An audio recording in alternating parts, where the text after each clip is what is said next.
phải xử cho dễ phút này.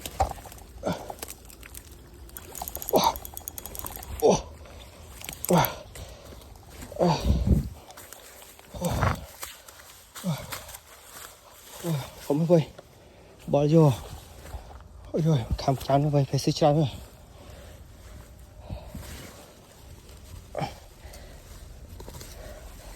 Xử mổ nồi thùng này cho piccolo anh này thùng này có 3 nhân tiền luôn rồi.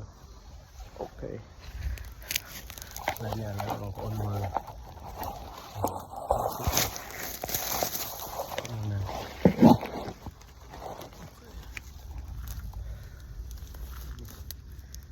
thùng à anh đi cho piccolo ấy.